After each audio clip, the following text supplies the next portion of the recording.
యెషయా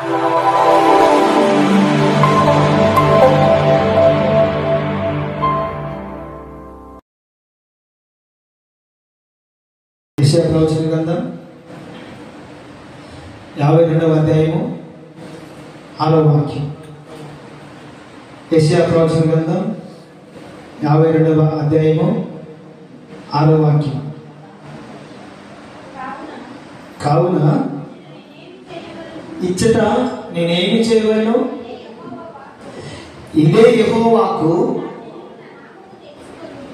నా జనులు నా నామమును తెలుసుకొందురు, నేనున్నానని చెప్పువాడును నేనే అని వారు ఆ దినమున తెలుసుకొందురు. దేవుని నామానికి మహిమ కలుగును గాక.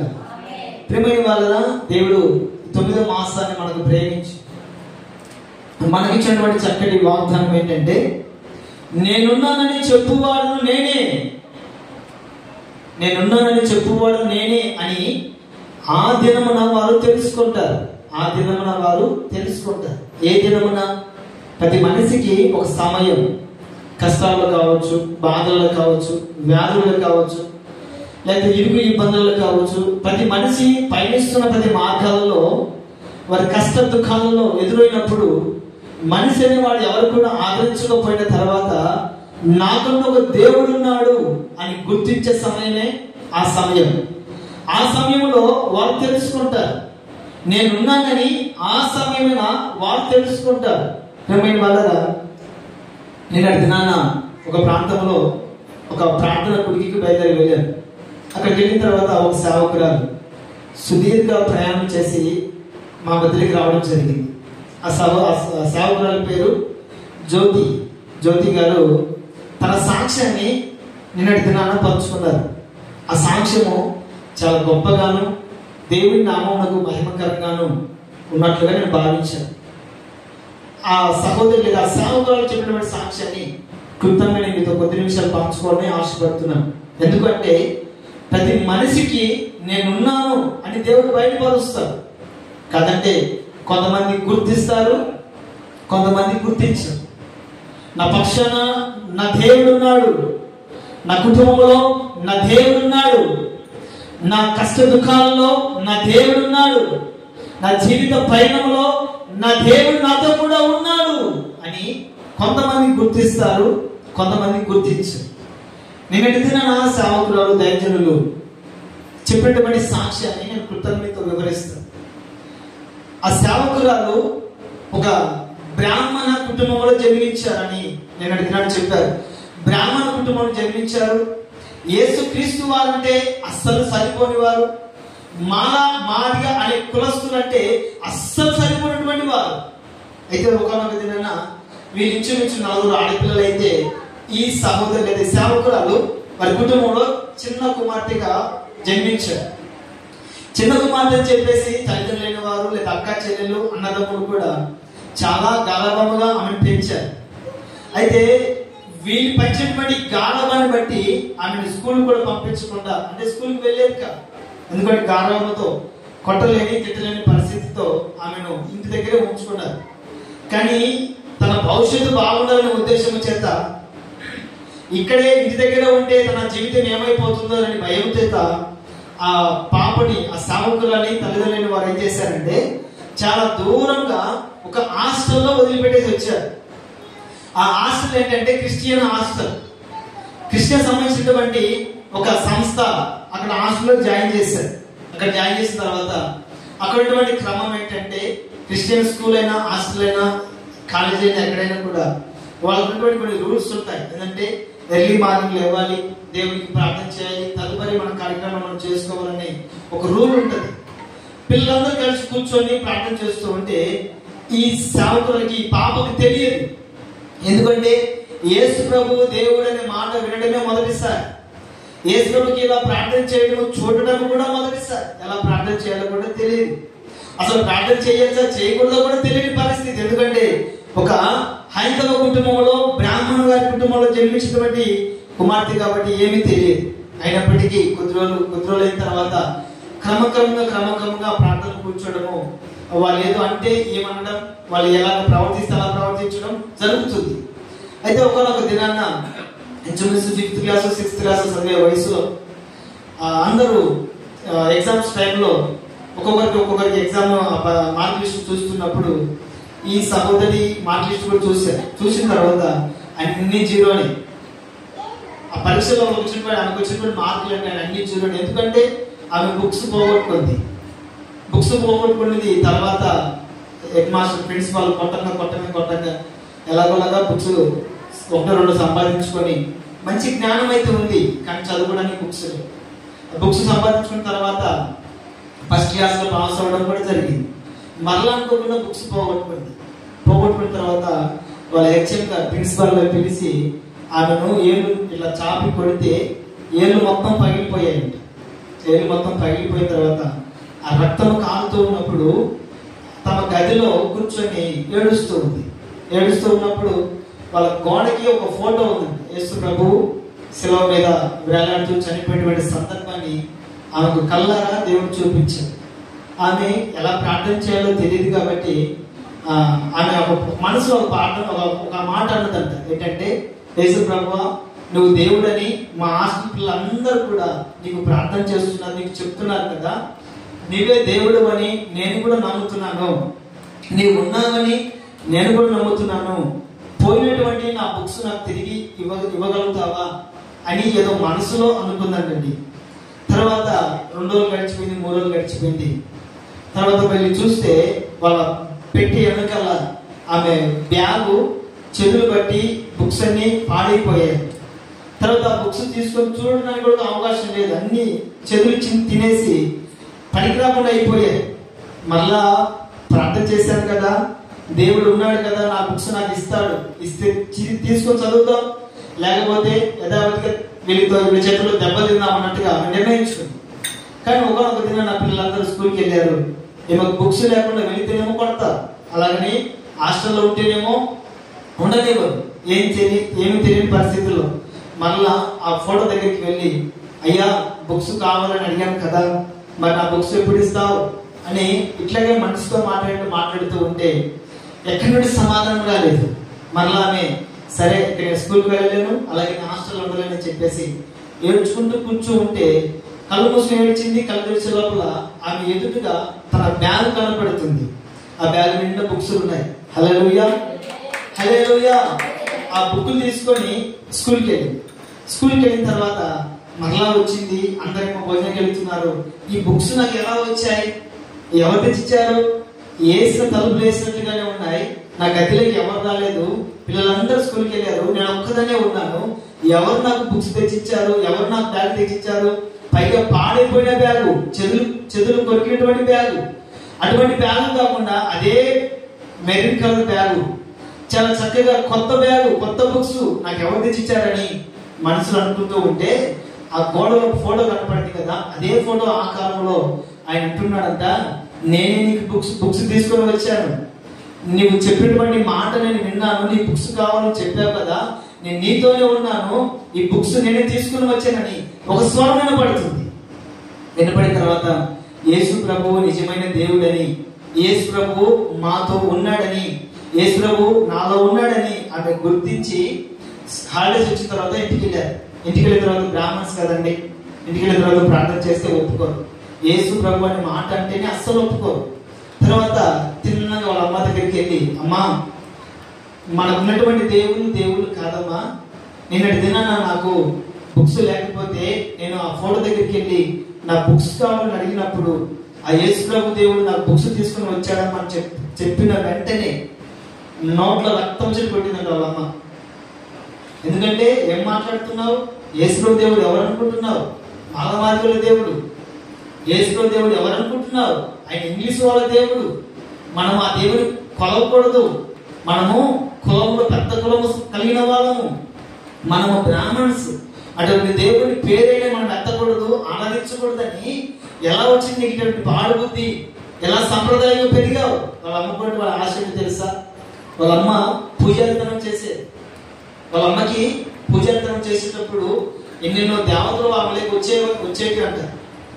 నేను నా తర్వాత నా స్థానంలోకి నువ్వు రావాలని ఎంతో ఆశతో పూజలు పునస్కారం చేస్తూ ఉంటే ఇప్పుడు వచ్చి యేసుప్రభు అంటావేంటి అని ఆమెను నోట్ల ముక్కల బ్లడ్ వచ్చి పుట్టిందంటండి. పుట్టిన తర్వాత ఆమె అన్నదంట, నువ్వు ఎంత కొట్టు ఏమని చెయ్యి, దేవుడు యేసుప్రభు మాత్రమే, హల్లెలూయా, యేసుప్రభు మాత్రమే దేవుడు చెప్పిన తర్వాత ఆమె కోపగించుకొని కాస్త బిడ్డను దూరంగా పెట్టడం జరిగింది. ఒకనొక సందర్భంలో ఆమె గదిలోకి వెళ్ళి ఆ పూజ గదిలో పూజ చేస్తా ఉంటే మరలా వెళ్ళి చెప్పిందండి, అమ్మా నువ్వు చేసేంత వ్యర్థం, నువ్వు చేసినంత వ్యర్థమమ్మా, చిన్నప్పటి నుంచి చూస్తూనే ఉన్నా, వీళ్ళు దేవుడు కాదు, నేను నమ్మిన దేవుడే, నాతో మాట్లాడిన దేవుడే నిజమైన దేవుడు అని చెప్పినప్పుడు ఆమె ఇంకా తట్టుకోలేక ఒక మాట అంటదంట, నీకు ఒకే ఒక దేవుడు ఉండొచ్చు, యేసుప్రభు దేవుడు ఒకడే ఉండొచ్చు, నాకెంతమంది దేవుడు తెలుసా, ఎంతమంది దేవుడు తెలుసా, 33 కోట్ల మంది, 33 కోట్ల మంది దేవుడు కలిగిన నేను గొప్ప, ఒకే ఒక దేవుడిని కలిగిన నువ్వు గొప్ప అంటే ఆమంటది, నాకు ఒకే ఒక దేవుడే ఉండొచ్చు, ఆయన ఉన్న వాటిని లేనట్టుగా లేని వాటిని ఉన్నట్టుగా చేయగలిగిన శక్తి కలిగిన దేవుడు. ప్రైజ్ ది లార్డ్, హల్లెలూయా. నాకు ఒకే ఒక దేవుడు ఉండొచ్చు, నేను కాదనట్లేదు. ఆ దేవుడు ఎలాంటి వాడు తెలుసా, ఉన్నవి లేనట్టుగా లేనివి ఉన్నట్టుగా చేయగలిగిన శక్తి కలిగిన వాడు. అటువంటి శక్తి కలిగిన దేవుడు నీ 33 కోట్ల మందిలో ఉన్నారేమో, ఒకసారి చూపిస్తావా అని చిన్న పాప అండి, పసి పాప, 7 తరగతి చదువుతున్నటువంటి వయసులోనే తన తల్లితో చెప్పినప్పుడు ఆమె అన్నదంట, 33 కోట్ల మంది ఇక్కడ ఉన్నారు, వీరందరినీ నేను పరిశోధిస్తాను, నీ మాట ప్రకారంగా నీ దేవుడు గొప్ప, నా 33 కోట్ల మంది దేవుడు గొప్ప, ఇప్పుడే తేల్చుకుందాం అన్నట్లుగా ఆమె అన్నది.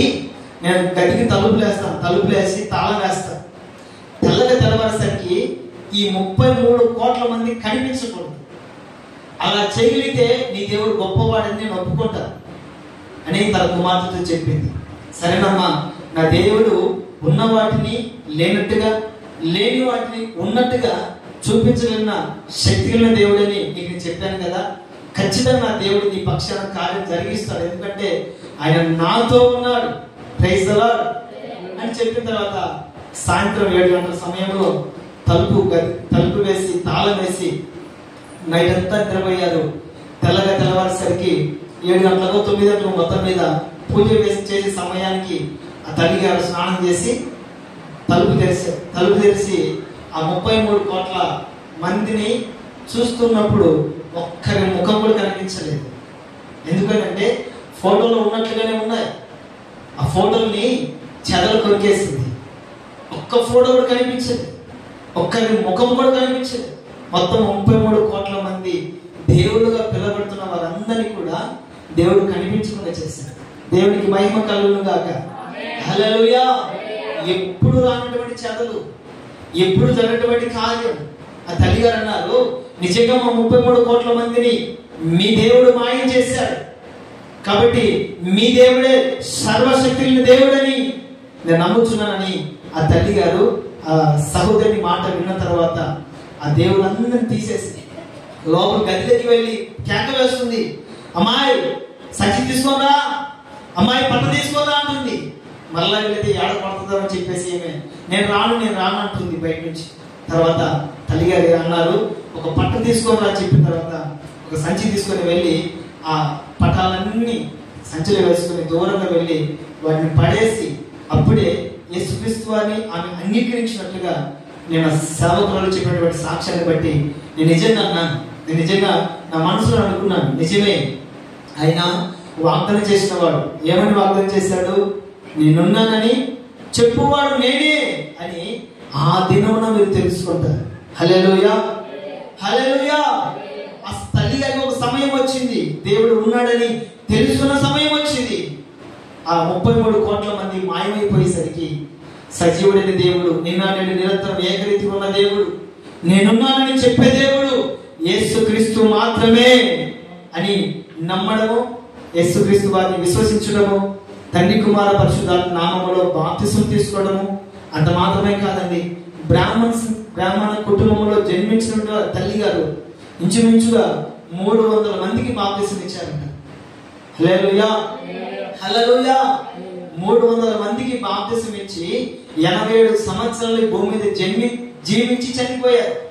ఇంచుమించుగా వారి తల్లిదండ్రులు అయితేనేమి, బంధువులు, రక్త సంబంధికులు అయితేనేమి, సమస్తం ప్రజలందరినీ కూడా ఆమె మార్చగలిగింది. దేవుని నామాన్ని మహిమపరిచింది. నా ప్రియమైన వాళ్ళరా, ఎప్పుడు తెలుస్తుంది, ఎప్పుడు గుర్తిస్తారు? నేనున్నాను అని చెప్పువాడు నేనే అని దేవుడు అంటున్నాడు. ఎప్పుడు తెలుసుకుంటారంటే ప్రతి మనిషికి ఒక సమయం వచ్చినప్పుడు తెలుసుకుంటారు. అయితే దేవుడు నాతో ఉన్నాడని కొంతమంది గుర్తిస్తారు, కొంతమంది గుర్తించలేరు. అంతే తప్ప వాగ్దానం ఎప్పటికీ నిరర్ధకము కాదు. నేనున్నానని చెప్పు దేవుడు నిన్న నేడు నిరంతరము మనతోనే ఉన్నాడు. హల్లెలూయా. చెప్తాం సంతోషంగా హల్లెలూయా. మన పితరుల జీవితాలు కూడా ఎన్నో సందర్భాల్లో నేనున్నానని బయలుపరిచిన సందర్భాలు కూడా చాలా ఉన్నాయి. తోమా గారు మన ఇండియాకి వచ్చినప్పుడు, మన భారతదేశానికి వచ్చినప్పుడు, కేరళ రాష్ట్రంలో బ్రాహ్మణ్స్ సీకట్లో లేచి 4 గంటలకు 5 గంటలకు బావిలో దిగి వాళ్ళు పూజలు చేస్తూ ఉంటే తోమా గారు వారి దగ్గరికి వెళ్ళి, అయ్యా మీరు చేసేటన్ని వ్యర్థం, అయ్యా మీరు చేసేటన్ని వ్యర్థం. ఇదిగో యేసుక్రీస్తు వారు మన కొరకు మరణించారు, యేసుక్రీస్తు వారు మన కొరకు మరణాన్ని గెలిచి తిరిగి లేచారు.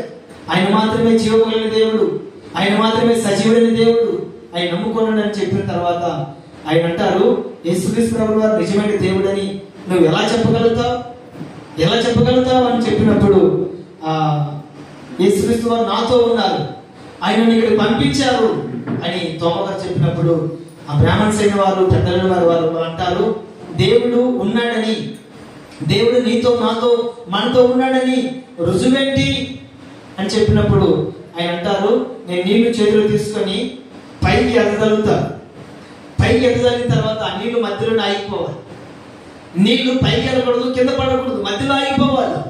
అప్పుడు దేవుడు ఉన్నాడని నేను తెలుసుకుంటాను, దేవుడు ఉన్నాడు నేను నమ్ముతానని చెప్పినప్పుడు తోమా గారు నీళ్లు తీసుకువెళ్ళి పైకి చల్లిన తర్వాత ఆ నీళ్లు కింద పడలేదు, నీళ్లు పైకి వెళ్ళలేదు, మధ్యలో ఆగిపోయాయి. తర్వాత తోమా గారు పడమంటే నీళ్లు కింద పడ్డాయి. అప్పుడు నేను ఒప్పుకున్నాను, యేసుక్రీస్తు ప్రభువు వారు నిజంగా మనతో ఉన్నాడని. నా ప్రియమైన వాళ్ళరా, ఏలియా గారు ఈ జనులు తెలుసుకున్నట్లు, ప్రభువా మీరున్నారని ఈ ప్రజలు తెలుసుకున్నట్లు ఆకాశం నుండి అగ్ని కురిపించమని ప్రార్థన చేసిన వెంటనే యెహోవా దేవుడు ఆకాశం అగ్ని కురిపించిన వెంటనే ఆ ప్రజలు ఏలియా దేవుడే జీవముల దేవుడని ఒప్పుకున్నారు. ఏలియా దేవుడే జీవముల దేవుడు, ఆయన మనతో కూడా ఉన్న దేవుడని ప్రజలు ఒప్పుకున్నారు. ఆ దినమున శత్రువులతో యుద్ధం చేస్తున్నప్పుడు ఎలీషా సూర్యచంద్ర నక్షత్రములు ఆగిపోవాలని ప్రార్థన చేసినప్పుడు సూర్యుడు చంద్రుడు అస్తమించకుండా ఆగిపోయిన తర్వాత దేవుడు ఉన్నాడని ఆ దినమున ప్రజలు తెలుసుకున్నారు. ఒకవైపు శత్రు సైన్యం తరుముతూ ఉంది, ముందేమో ఎర్ర సముద్రం అడ్డుగా ఉంది. మోషే ప్రార్థన చేసినప్పుడు ఎర్ర సముద్రం రెండుగా చీల్చబడిన తర్వాత ఆ ప్రజలు ఆ దినమున తెలుసుకున్నారు, దేవుడు మనతోనే ఉన్నాడని ప్రజలు ఆ దినమున కూడా తెలుసుకున్నారు. నా ప్రియమైన వాళ్ళ, దేవుడు నాటి నుండి నేటి వరకు మనతోనే ఉన్నాడు. కనుకనే ఆయన వాగ్దానం చేస్తున్నాడు, నేనున్నానని చెప్పువాడు నేనే అని ఆ దినమున వారు తెలుసుకుంటారు. దేవునికి మహిమ కలుగును గాక. ఆమేన్. హల్లెలూయా. నా ప్రియమైన వాళ్ళ, ఈ మాసం అంతా నేనున్నాను అనే మాటను బట్టి మనం ధ్యానం చేస్తూ ఉన్నాం. దేవుడు మనతో కూడా ఉండి ఎన్నెన్నో కార్యాలు జరిగిస్తారని గడిచిన వారం వరకు మనం ధ్యానం చేశాం. ఈ మాసంలో కూడా, ఈ వారంలో కూడా చివరిగా ఒక 3 మాటలు మనము ధ్యానం చేసి ముగించుకుందాం. మొట్టమొదటిగా నేనున్నాను అని చెప్పే దేవుడు మన జీవితంలో చేయబోతున్నటువంటి కార్యాలు చదువుకుందాం. యెహోషువ గ్రంథం 24వ అధ్యాయము 10వ వాక్యం. యెహోషువ గ్రంథం 24వ అధ్యాయము 10వ వాక్యం. నేను బిలాము మనవి వినలోని వాడినైతే కనుక అతడు మిమ్ము దీవించుచూనే వచ్చెను, అతని చేతి నుండి నేనే మిమ్మును విడిపించి. దేవుని వాక్యం సెలవిస్తుంది, నేనున్నాను అని చెప్పువాడు నేనే. నేనున్నానని చెప్పి దేవుడు మన పట్ల ఎటువంటి కార్యాలు జరిగిస్తాడంటే, నేనే మిమ్మల్ని విడిపించువాడను. హల్లెలూయా, హల్లెలూయా. నేనే మిమ్మల్ని విడిపించువాడను. నా ప్రియమైన వాళ్ళరా, ఇశ్రాయేలు ప్రజల్ని ఐగుప్తు దేశంలో బానిసలుగా బ్రతుకుతున్నటువంటి వారిని దేవుడు చేసినటువంటి వాగ్దాన దేశంలో దేవుడు నడిపించాడు. నడిపించిన తర్వాత ఇశ్రాయేలు ప్రజలందరినీ దేవుడు చేతి నుంచి వారిని ఆశీర్వదించాడు. అన్ని విషయాల్లో వారిని సమృద్ధిగా దేవుడు దీవించాడు, ఆశీర్వదించాడు. అయితే దేవుని ప్రజలు దీవించబడుట ఇష్టం లేక కొంతమంది, దేవుని ప్రజలు సంతోషంగా సమాధానంగా ఉండటం ఇష్టం లేక కొంతమంది ఏం చేశారంటే, ఒక సేవకుడు ఉన్నాడు, ఒక ప్రవక్త, అతని నోటిని దేవుడు స్థిరపరిచాడు. అతను ఎవరిని దీవిస్తే వారు దీవించబడుతున్నారు, ఎవరిని శపిస్తే వారు శపించబడుతున్నారు. ఇటువంటి సేవకుని కనుగొన్నారు దేవునికి విరోధమైన కొంతమంది ప్రజలు. ఆ ప్రజలు ఏం చేశారంటే, ఈ సేవకుని కనుగొని అతన్ని పిలిపించి, ఇదిగో సేవకుడా, నువ్వు ఎవరిని శపిస్తే వారు శపించబడతారని, ఎవరిని దీవిస్తే వారు దీవించబడతారని నేను విన్నాను. ఇదిగో నేను చెప్పినటువంటి మాట ప్రకారంగా ఇశ్రాయేలు ప్రజలు నువ్వు శపించాలి.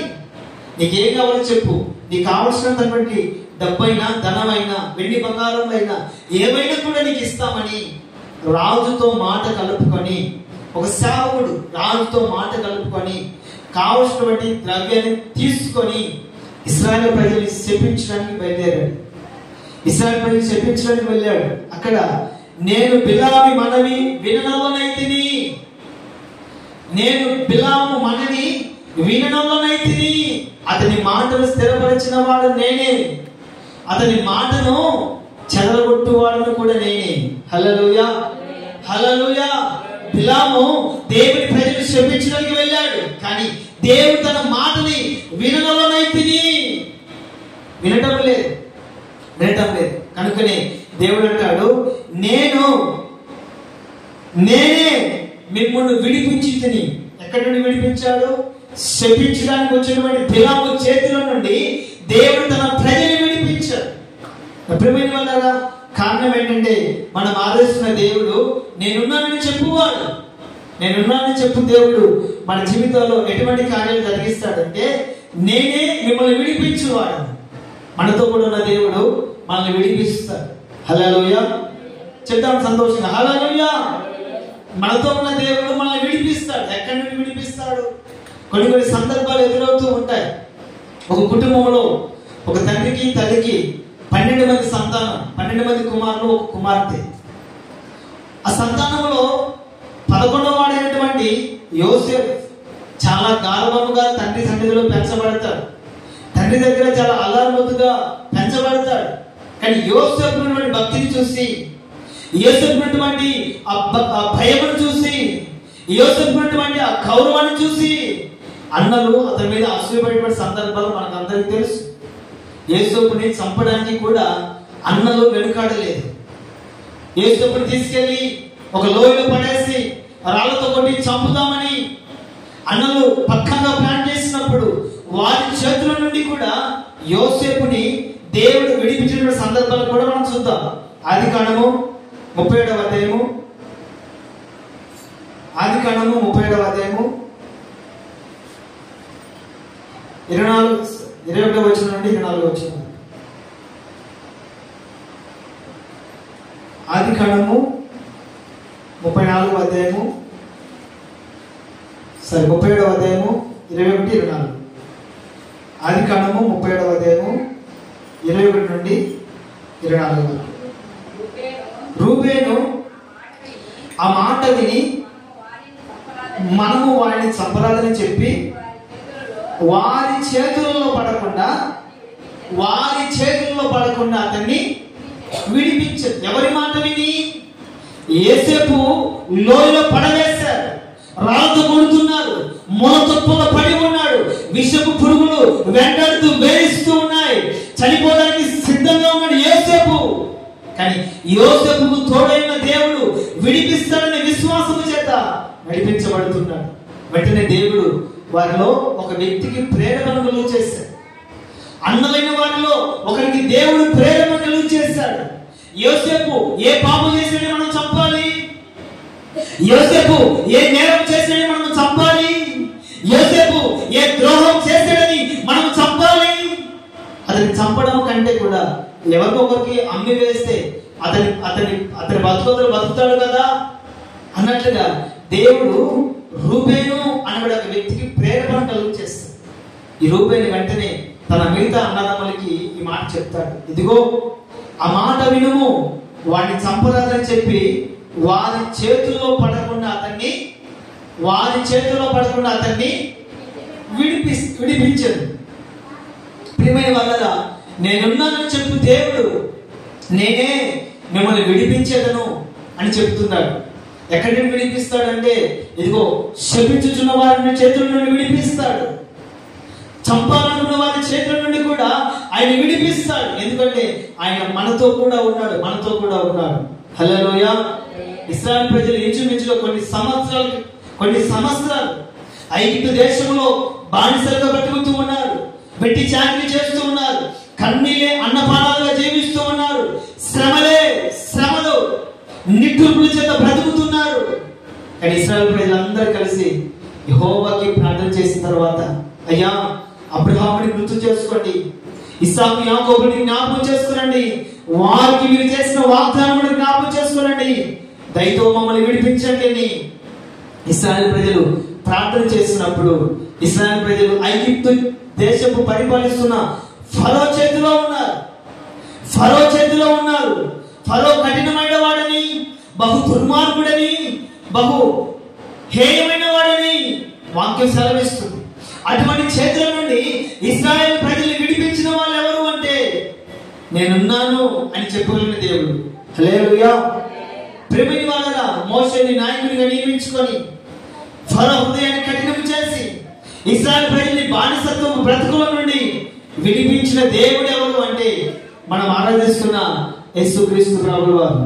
నా ప్రేమని వాళ్ళగా మన జీవితాల్లో కూడా మనం శపించే వాళ్ళు ఉండొచ్చు, మన మరణాన్ని కోరుకునే వాళ్ళు ఉండొచ్చు, మన కీడును కోరుకునే వాళ్ళు ఉండొచ్చు, మన పతనాన్ని కోరుకునే వాళ్ళు ఉండొచ్చు. కానీ మనతో వాగ్దానం చేసిన దేవుడు కూడా మనతోనే ఉన్నాడు. హల్లెలూయా. మనతో వాగ్దానం చేసిన దేవుడు కూడా మనతోనే ఉన్నాడు. నేనున్నాను అని చెప్పువాడు నేనే అని ఆ దినాన మీరు తెలుసుకుంటారు. ఏ దినం అంటే, ఎవరైతే మనం శపిస్తూ ఉన్నారో వారి చేతుల నుండి మనల్ని విడిపిస్తారు. ఎవరైతే మన మరణాన్ని కోరుకుంటున్నారో, మన పతనాన్ని, మన నాశనాన్ని కోరుకుంటున్నారో వారి చేతుల నుండి విడిపించే దినాన నా దేవుడు నాతో ఉన్నాడని మనం తెలుసుకుంటారు. నా ప్రియమైన వాళ్ళరా, బైబిల్ గ్రంథంలో దావీదు మహారాజు పలు సందర్భాలకు వివరిస్తారు, అయ్యా శ్రమ నుండి విడిపించిన వాడవు నీవే, ఆపద నుండి విడిపించిన వాడవు నీవే, పాపము నుండి విడిపించిన వాడవు నీవే, శత్రువు నుండి విడిపించిన వాడవు నీవే, దుర్మార్గుల చేతుల నుండి విడిపించిన వాడవు నీవే, భక్తిహీనుల మార్గం నుండి తప్పించిన వాడవు నీవే. పలు రకాలుగా దావీదు సెలవిచ్చినటువంటి సందర్భాన్ని మనం గమనిస్తాం. ఆపద నుండి విడిపించిన వాడవు నీవే, పాతాళం నుండి విడిపించిన వాడవు నీవే, మరో కూపం నుండి విడిపించిన వాడవు నీవే అని తన జీవితంలో విడిపించినటువంటి సందర్భాన్ని ఒక్కొక్కటిగా గుర్తు చేసుకొని దేవుని స్తుతించిన సందర్భాన్ని కీర్తన గ్రంథంలో మనం చూస్తాం. నా ప్రియమైన వాళ్ళరా, నేనున్నానని చెప్పుకోవడం నేనే అని చెప్పే దేవుడు మన పట్ల చేసే కార్యాలు ఏంటంటే, నేనే మిమ్మల్ని విడిపించువాడను. హల్లెలూయా. మిమ్మల్ని పట్టి పీడిస్తున్న ప్రతి సమస్య నుండి నా దేవుడు విడిపించును గాక, ప్రతి బంధకాల నుండి నా దేవుడు విడిపించును గాక, ప్రతి వ్యాధుల నుండి నా దేవుడు మిమ్మల్ని విడిపించును గాక, ప్రతి రోగాల నుండి నా దేవుడు మిమ్మల్ని విడిపించును గాక, ప్రతి చీకటి శక్తుల నుండి నా దేవుడు మిమ్మల్ని విడిపించును గాక. ఆమేన్. రెండో మాట చదువుతాం ఒకసారి. నేనున్నానని చెప్పు దేవుడు మన పట్ల చేసే కార్యం ఏంటంటే, నేనే మిమ్మల్ని విడిపించు. రెండవ మాట హోషేయ గ్రంథం 11వ అధ్యాయము 3వ వాక్యం. హోషేయ గ్రంథం 11వ అధ్యాయము 3వ వాక్యం.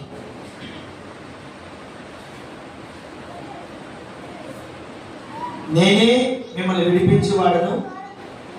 హోషేయ గ్రంథం 11వ అధ్యాయం 3వ వాక్యం.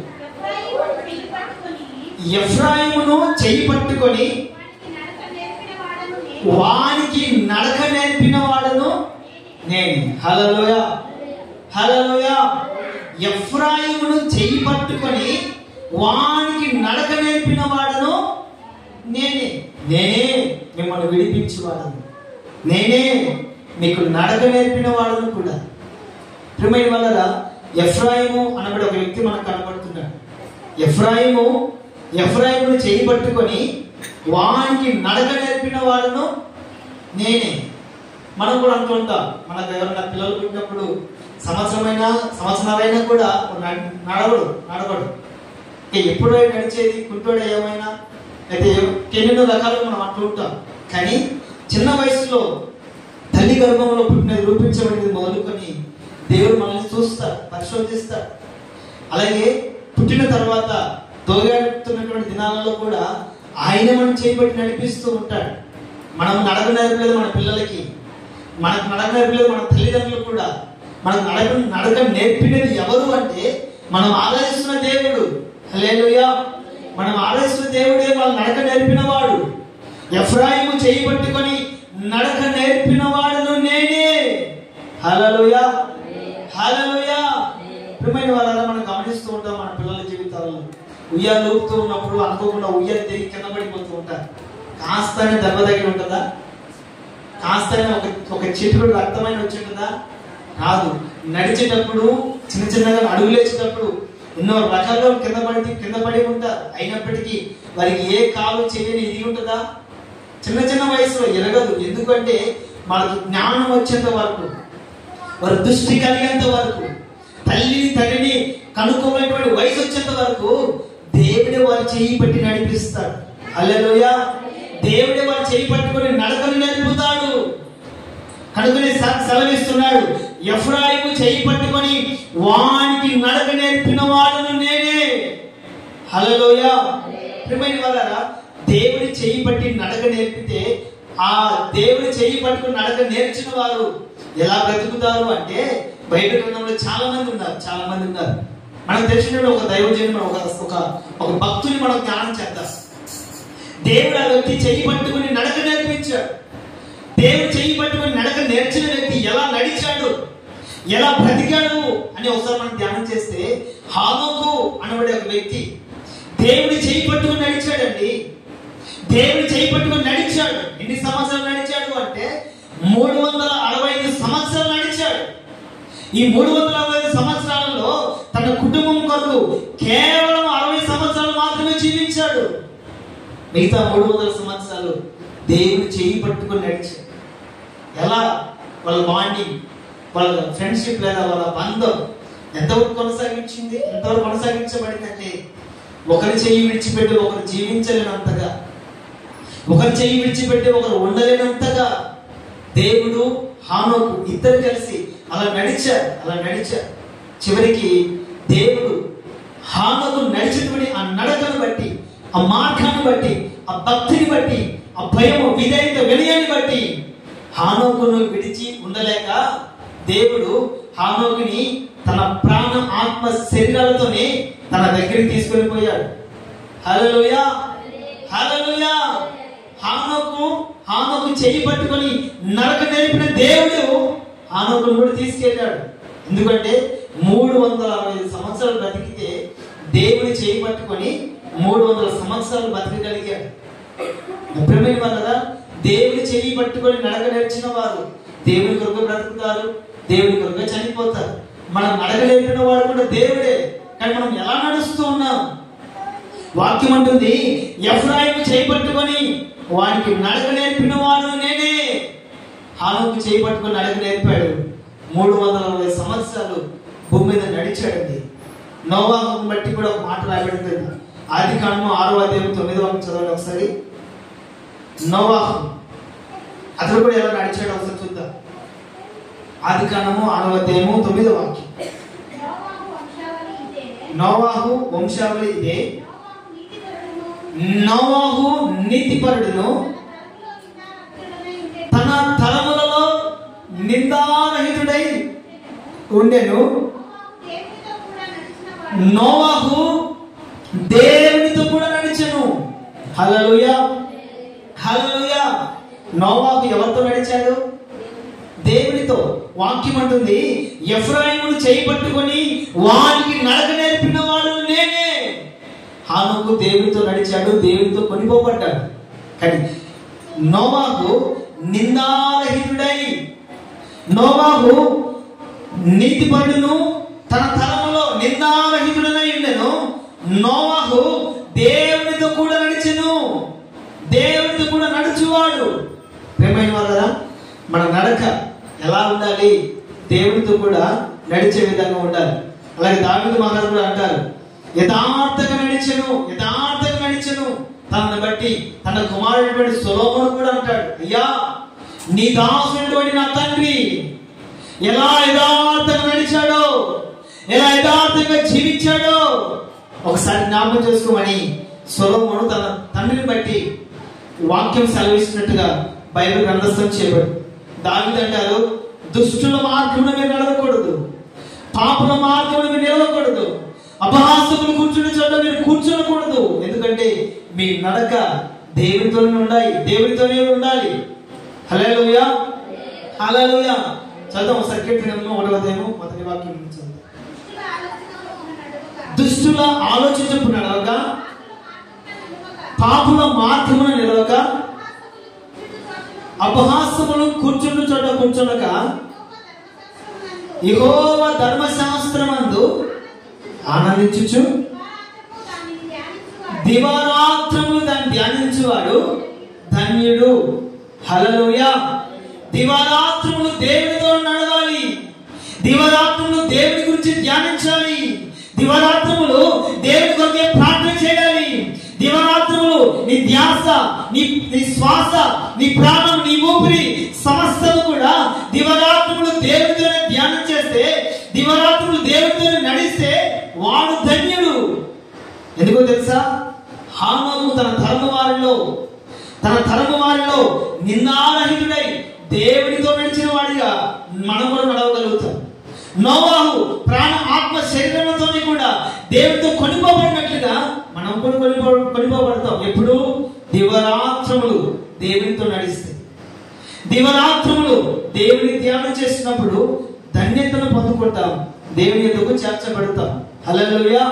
మన మార్గం మన నడక దేవునితో నడిచే విధంగా మనం ఉండాలి. కనుకొని దేవుడు అంటారు, నీకు నడక నేర్పిన వాడును నేనే, నీ నడక నేర్పిన వాడను, నీ నడక నేర్పిన వాడను. ప్రేమైన వాళ్ళ మన నడకలు, మన మార్గములు ఎక్కడున్నాయి? ఒకసారి ఆలోచన చేయాలి. భక్తిహీనుల మార్గము చీకటి కలిగినటువంటి మార్గం, వాళ్ళు నడిచే మార్గము చీకటిని కలుగు చేస్తూ ఉంది. ప్రసంగి గ్రంథం 2వ రాయబడింది. మన మార్గము భక్తిహీనుల మార్గంలో నడుస్తున్నామా? నీతిమంతుల మార్గంలో నడుస్తున్నామా? నీతిపరుడైనటువంటి నోవాహు తన తరములో నిందారహితుడై దేవునితో నడిచినవాడు, నిందారహితుడై దేవునితో నడిచినవాడు. మరి మన మార్గములు ఎలా ఉన్నాయి? ఒకవేళ నీతి మార్గంలో నడవకపోయినట్లయితే చీకటి మార్గంలో నడుస్తున్నామని అర్థం. ప్రసంగి గ్రంథం 2వ వాక్యం. జ్ఞానికి కన్నులు తలలో ఉన్నవి, బుద్ధిహీనుడు చీకటి యందు నడుచుచున్నాడు, అయినను అందరికీ ఒక్కటే గతి సంభవించునని నేను గ్రహించుతున్నా. బుద్ధిహీనుడు చీకటి యందు నడుచుచున్నాడు, బుద్ధిహీనుడు చీకటి యందు నడుచుచున్నాడు. పురాతన కాలంలో అంటే 30-40 సంవత్సరాల క్రితంలో ఒక మాట నేను వినేవాడిని. ఏంటి అంటే, క్రిస్టియన్ ఏమని పిలిచేవాళ్ళంటే జ్ఞానులని, అన్యులను ఏమనేవాళ్ళంటే అజ్ఞానులని పిలిచేవారు. క్రిస్టియన్ ఎందుకు జ్ఞానులని పిలిచేవాళ్ళు? ఎందుకంటే వాళ్ళు ఒకప్పుడు అజ్ఞానులై ఉండొచ్చు, యేసుక్రీస్తు రక్తం చేత కడగబడిన వారుగా మార్చబడిన తర్వాత జ్ఞానం కలిగి నడిచే విధానాన్ని బట్టి వారు జ్ఞానులని సంబోధించేవారు. యేసుక్రీస్తు ఎరగని ప్రజల్ని అజ్ఞానులని పిలిచేవారు. వాక్యం కూడా సెలవిస్తుంది, జ్ఞానుని కన్నులు తలలో ఉన్నవి, బుద్ధిహీనుడు చీకటి యందు నడుచుచున్నాడు. మనం జ్ఞానం కలిగిన వాళ్ళం అయితే, దేవుడితో నడుస్తారు. ఎందుకంటే మన కన్నులు మన తల మీద ఉన్నప్పుడు జ్ఞానము తన కన్నులు తలలో ఉన్నవి మనకు వెలుగునిస్తాయి. ఏ మార్గం కూడా వెళ్ళాలో, ఏ మార్గం కూడా వెళ్ళకూడదు, జ్ఞానయుక్తమైన మనోనేత్రాలు మనం నడిపిస్తాయి. కానీ బుద్ధిహీనత కలిగి మనం ఉంటే, భక్తిహీనత కలిగి మనం ఉంటే, అన్నిల వల్ల మనం ఉంటే, అజ్ఞానం వల్ల మనం ప్రవర్తిస్తే, బుద్ధిహీనుల మార్గము చీకటి యందు నడుచుచున్నాడు. బుద్ధిహీనుడు ఎక్కడి నుంచి నడుస్తున్నాడు అంటే చీకటి యందు నడుచుచున్నాడు. కాబట్టి ప్రియమైన వాళ్ళగా నడక నేర్పిన దేవుడు మనతో ఉన్నప్పుడు మనం దేవుడితో నడవాలి. కానీ దేవుడి చేయి విడిచిపెట్టి బుద్ధిహీనత కలిగి చీకటి యందు నడవడము చాలా చాలా ప్రమాదకరం. హల్లెలూయా. వెలుగులో నడిచేవాడు క్షేమకరంగా వెళ్తాడా? చీకటిలో నడిచేవాడు క్షేమకరంగా వెళ్తాడా? జ్ఞాని కన్నులు తలలో ఉంటాయి. ఇది వెలుగు మార్గం అని గ్రహిస్తాడు, ఇది మంచి మార్గం అని గ్రహిస్తాడు. గడిచిన దినాల్లో చెప్పారు, పురాతన కాలంలో నిలిచి ఉండి చూడండి, ఏది మేలైన మార్గమో తెలుసుకొని అందులో నడవండి. జ్ఞానుని కళ్ళు తల మీద ఉన్నప్పుడు వెలుగులో నడిపించబడతాడు. బుద్ధిహీనుడు చీకటిలో నడుస్తాడు. చీకటి చీకటి చీకటి చీకటి చివరికి పాతాళానికి తీసుకెళ్ళిపోతుంది. కాబట్టి ప్రియమైన వాళ్ళరా, మనం చేయి పట్టి, దేవుడు చేయి పట్టుకొని మనం నడవగలిగితే ఇదిగో పరలోక పట్టణంలో మనం ప్రవేశిస్తాం. హల్లెలూయా. కనుక దేవుని వాక్యం సెలవిస్తుంది, ఎఫ్రాయిము చేయి పట్టుకొని వానికి నడక నేర్పిన వాడును నేనే. ప్రియమైన వాళ్ళరా, పాపములో, శాపములో, అగాధములో, పాతాళంలో కూరుకుపోయినటువంటి మన చేతుల్ని దేవుడు పట్టుకొని మనకు నడక నేర్పించాడు. ఈ కుడి చేయి పట్టుకొని దేవుడు నడక నేర్పించాడు. అదే చెయ్యి పట్టుకొని మనలందరినీ మన గురి గమ్యమైన పరలోక పట్టణం వరకు తీసుకొని పోవును గాక. పరలోక పట్టణంలో స్వాధీనం చేసేంత వరకు దేవుడు మన కుడి చేయి పట్టుకొని మనకు నడక నేర్పించును గాక. ఆమేన్. మూడో మాట చదువుదాం. నేనే మిమ్మల్ని విడిపించు వాడను, నేనే నీకు నడక నేర్పించిన వాడను. మూడో మాట చదువు. అదే హోషేయ గ్రంథం 11వ అధ్యాయం 3వ వాక్యం. అదే హోషేయ గ్రంథం 11వ అధ్యాయము 3వ వాక్యం.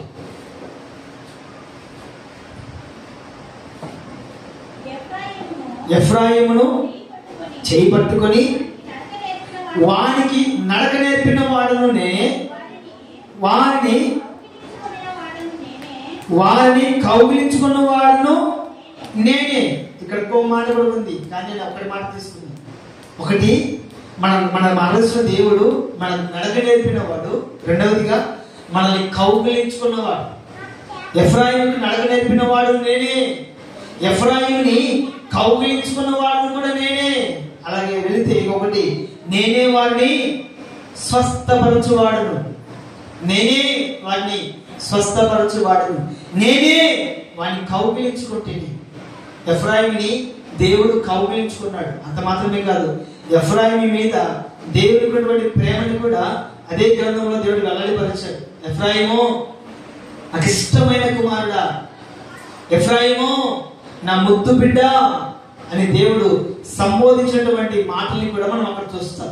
ప్రియమైన వాళ్ళరా, నేనే నిన్ను విడిపించువాడను, నేనే నీకు నడక నేర్పువాడను, నేనే నిన్ను కౌగిలించుకొని వాడను. దేవుడికి మహిమ కలుగును గాక. ఆమేన్. బైబిల్ గ్రంథంలో దేవుడు కొంతమంది పిల్లల్ని కౌగిలించినటువంటి సందర్భాన్ని కూడా మనం చూస్తాం. మార్కు సువార్త 9వ అధ్యాయము 36వ వాక్యం చదువుదాం ఒకసారి. మార్కు సువార్త 9వ అధ్యాయము 36వ వాక్యం. 9వ అధ్యాయము 36వ వాక్యం. ఒక చిన్న బిడ్డను తీసుకొని వారి మధ్యన నిలబెట్టి వారిని ఎత్తి కౌగిలించుకొని ఇటు చిన్న బిడ్డలలో చేర్చుకోండి.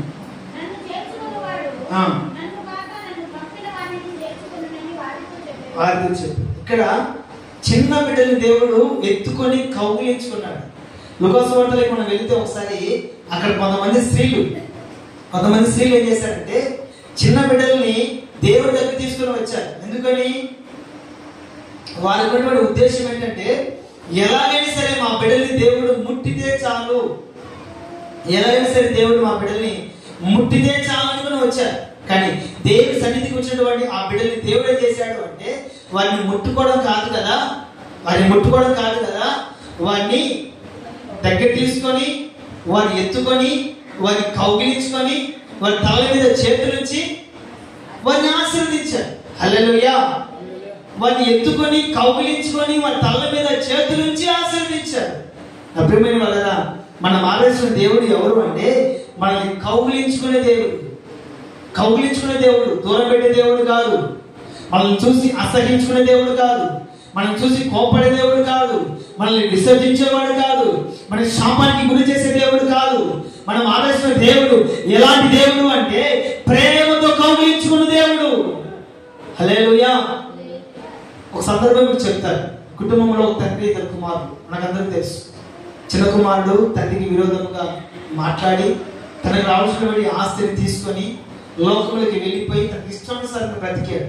నచ్చినట్లుగా, మెచ్చినట్లుగా, ప్రవర్తించినట్లుగా, హృదయానికి అనిపించినట్లుగా, మనసుకు తోచినట్లుగా ప్రవర్తించాడు. ఉన్న డబ్బందరూ పోగొట్టుకున్నాడు, స్నేహితులు పోగొట్టుకున్నాడు, ఒంటరిగా మిగిలాడు. ఎక్కడికి వెళ్ళాలో తెలియని పరిస్థితి. తండ్రితో తెగలింపులు చేసుకుని వచ్చాడు, ఆస్తులు కూడా పంచుకొని వచ్చాడు. ఎక్కడికి వెళ్ళాలో తెలియని పరిస్థితి, పని చేయలేని పరిస్థితి, బ్రతకడమే కష్టంగా మారినటువంటి పరిస్థితి.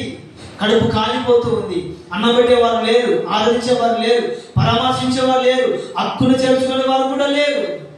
చివరికి కడుపు నింపుకొని బ్రతికితే చాలు, ఎవరొకరు దారి తీస్తారని ఆశ చేత చూస్తూ ఉన్నారు. ఎవరు అన్నం పెట్టేవారు కూడా కనిపించకుండా పోయారు. చివరికి పందులు తినే పొట్టును కూడా తినడానికి కూడా ఇష్టపడ్డాడు. పందులు తినే పొట్టు తినడానికి కూడా ఇష్టపడ్డాడు. అటువంటి దయనీయమైనటువంటి స్థితికి దిగజారిపోయాడు చిన్న కుమారుడు. చివరికి బుద్ధి వచ్చినప్పుడు అనే మాట్లాడుతుంది. బుద్ధి వచ్చిన తర్వాత తన తండ్రి ఇల్లు తెలుసుకొని, తనకున్న స్థానం ఏంటో, తనకున్న విలువ ఏంటో, తనకున్నటువంటి అర్హత ఏంటో తెలుసుకొని తండ్రి దగ్గరికి రాబోతూ ఉన్నాడు. తన దగ్గరికి వస్తూ ఉన్నాడు. చిన్న కుమారుడు అమాంత దూరంలో ఉన్నప్పుడే తెలుసుకున్నటువంటి తండ్రి తన ఇంటి నుండి అమాంతంగా పరిగెత్తుకొని వెళ్ళాడు. పరిగెత్తుకొని వెళ్తూ కింద పడుతూ లేస్తూ చిన్న కుమారుడి దగ్గరికి వెళ్ళి తన అమాంతం కౌగిలించుకొని, మాసిపోయినటువంటి తల, చినిగిపోయిన బట్టలు, వికారంగా ఉండడానికి చూడడానికి వికారంగా అసహ్యంగా కనబడుతున్నాడు. పందులు తినే పొట్టు తినడానికి ఇష్టపడ్డాడంటే వీడు కూడా ఒక పందిలాగా మారాడు. ఒక మాట చెప్పాలంటే వీడు కూడా ఒక పందిలాగా మారిపోయాడు. పందిలాంటి స్వభావం, పందిలాంటి వాసన, పందిలాంటి ఆలోచనలు, ఇటువంటి ఇంత దయనీయ స్థితిలో మారిపోయినటువంటి చిన్న కుమారుని చూసి తండ్రి అసహించుకోలేదండి. అమాంత దూరాన్ని వస్తున్నటువంటి చిన్న కుమారుని చూసి పరుగున పరిగెడుతూ కింద పడుతూ లేస్తూ చిన్న కుమారుని ఎదుర్కొని అమాంతం కౌగిలించుకొని తను ముద్దు పెట్టుకున్నాడు. చప్పట్లు కొట్టిన వాయిపరుచుకున్నాడు. హల్లెలూయా, హల్లెలూయా. చెడి బ్రతికినటువంటి చిన్న కుమారుడు, చనిపోయి బ్రతికినటువంటి తన చిన్న కుమారుడు మరలా దక్కాడని, మరలా తన ఎద్దుకు వచ్చాడని ఆనందముతో తన చిన్న కుమారుడిని కౌగిలించుకొని ముద్దు పెట్టుకోవడం మాత్రమే కాకుండా తన ఇంటికి, తన సన్నిధికి ఆహ్వానించి గ్రామ ప్రజలందరూ తెలియపరిచాడు. ఇదిగో చనిపోయిన నా కుమారుడు తిరిగి బ్రతికాడు, తప్పిపోయిన కుమారుడు తిరిగి వచ్చాడు, తండ్రి అని గుర్తించాడు, నా విలువను తెలుసుకున్నాడు, నా యందు ఆశపడ్డాడు, నా యందుకు తిరిగి వచ్చాడని విందు భోజనాలు ఆర్భాటంగా చేసి ఎప్పుడైతే ఓడిపోయాడో మరలా నా కుమారుడు గెలవాలని విజయమైన ఉంగరాన్ని తొలగించి, సమాధానం కోల్పోయాడో సమాధానంగా ఉండాలని చెప్పును తొలగించి, రక్షణ కోల్పోయాడో రక్షణ వస్త్రాన్ని తొలగించి ప్రజలందరికీ గొప్ప విందు చేశాడు. ఎవరు? కౌగిలించుకున్న తండ్రి.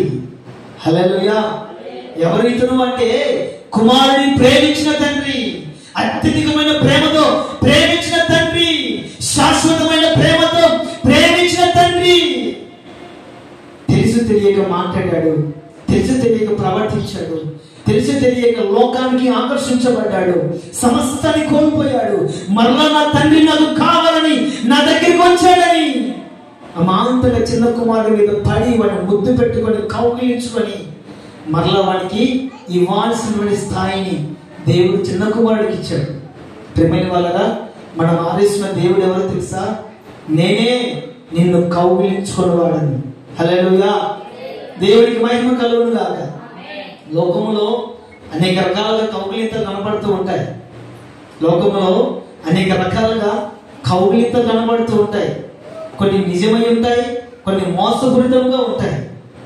మనకందరికి తెలుసు, యాకోబుని కూడా తన మామ కౌగిలించుకున్నాడు. తెలుసా?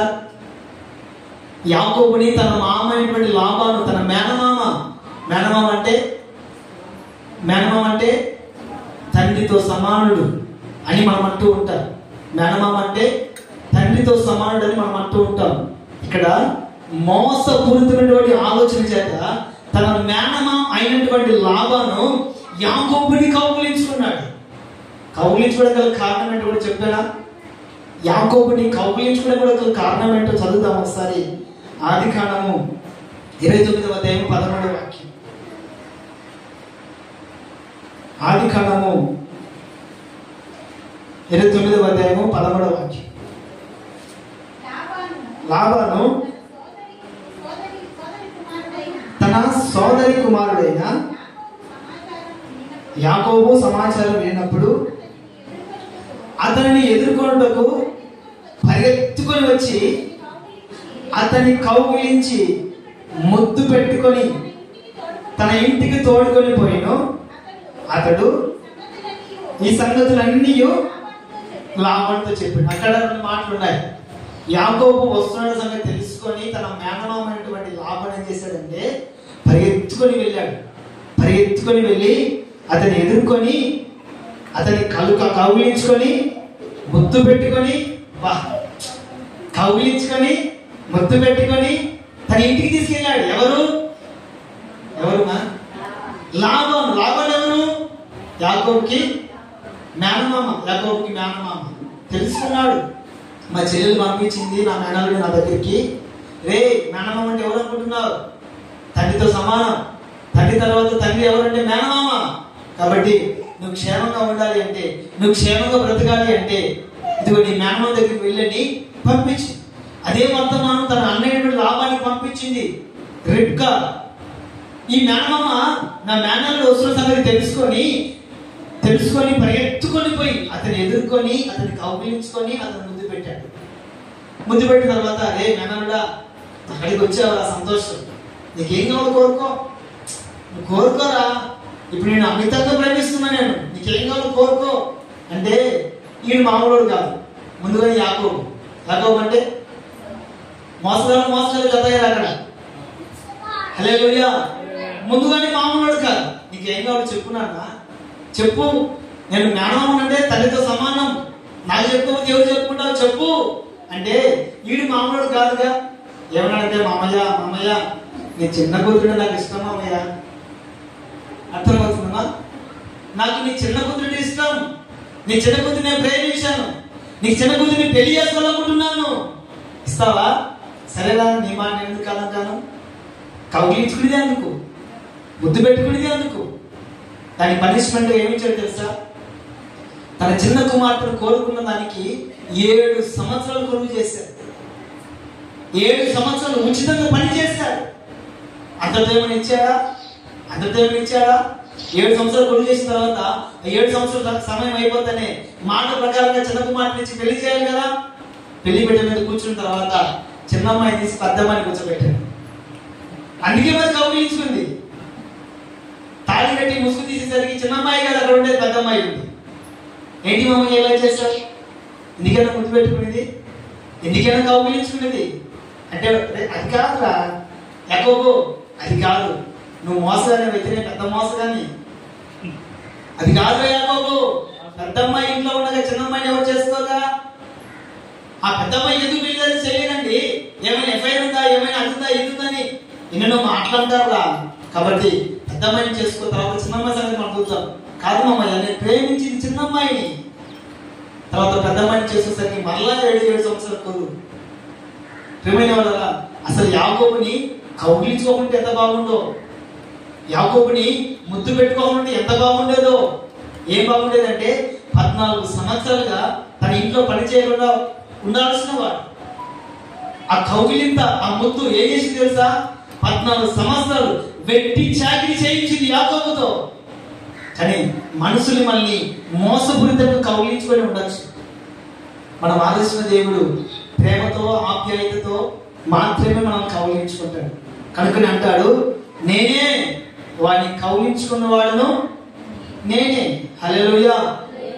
యేసుక్రీస్తు వారిని కూడా ఒక వ్యక్తి కౌగిలించుకొని ముద్దు పెట్టాడు. చివరికి యేసుక్రీస్తు ప్రభువుని ఎక్కడ తీసుకెళ్లారు? అర్థమవుతుందమ్మా? యేసుక్రీస్తు ప్రభువు వారిని ఏదో పెద్ద అమితంగా ప్రేమించేవాడుగా అనుకోవాలని యేసుక్రీస్తు ప్రభువు వారిని దగ్గరికి వెళ్ళి కౌగిలించుకొని ముద్దు పెట్టాడు. ముద్దు పెట్టినప్పుడు, కౌగిలించుకున్నప్పుడు లేదా మనల్ని పొగిడినప్పుడు ఒక అగాధ గుంత తొవి వచ్చేటప్పుడు గుర్తు పెట్టుకోవాలి. మళ్ళీ ఆ గుంతలో పోర్చడానికి వచ్చారని గుర్తించుకోవాలి. ముద్దు పెట్టిన వాళ్ళు అమితంగా ప్రేమించిన వాళ్ళు కాదు.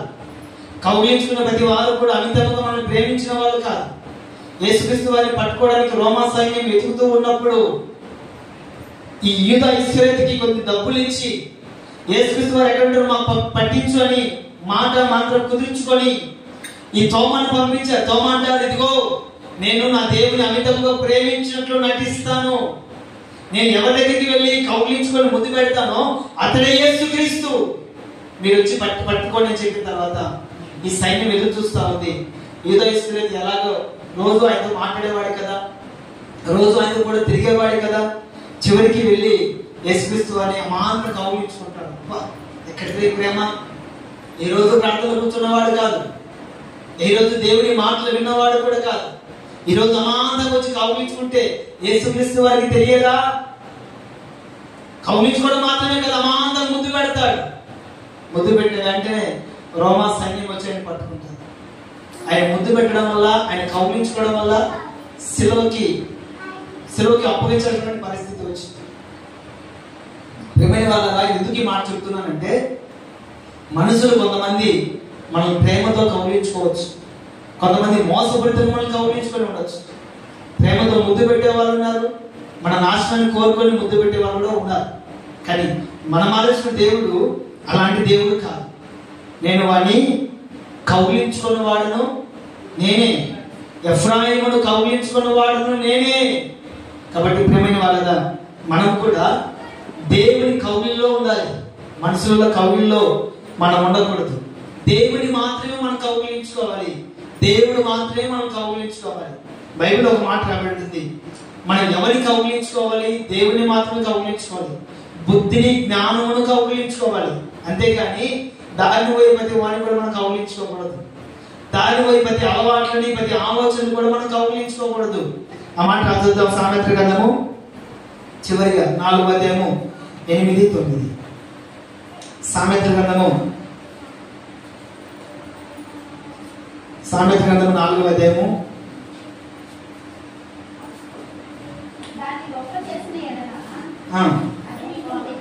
అది నేను హెచ్చించును, దాన్ని కౌగిలించిన ఎడల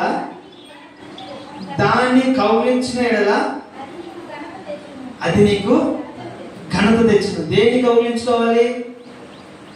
ఏదైనా కౌగిలించుకోవాలి? జ్ఞానము సంపాదించుకుంటే జ్ఞానమునకు ముఖ్యాంశము. నీ సంపాదన అంతా ఇచ్చి బుద్ధిని సంపాదించుకోము, బుద్ధిని సంపాదించుకోను. దాన్ని గొప్ప చేసిన ఎడల అది నీ హెచ్చించును, దాన్ని కౌగిలించుకునే ఎడల అది నీకు ఘనతనిస్తుంది. ఏది?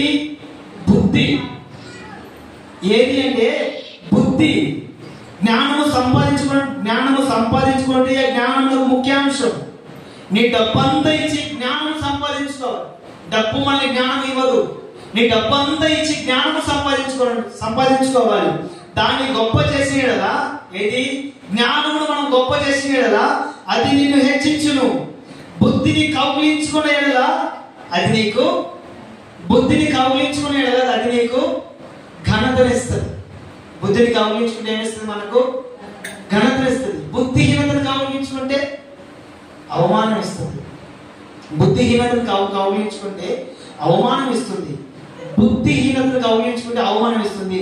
బుద్ధిని కౌగిలించుకుంటే ఘనతనిస్తుంది. హల్లెలూయా. దేవుని మహిమ కలుగును గాక. హల్లెలూయా. దేవుడు మిమ్మల్ని అందరినీ ఎఫ్రాయిము వలె కౌగిలించుకొనును గాక. ఎఫ్రాయిం వలె మిమ్మల్ని ఆదరించును గాక. ఎఫ్రాయిం వలె దేవుడు మీకు నడక నేర్పించును గాక. ఆమేన్. వాక్య సెలవు.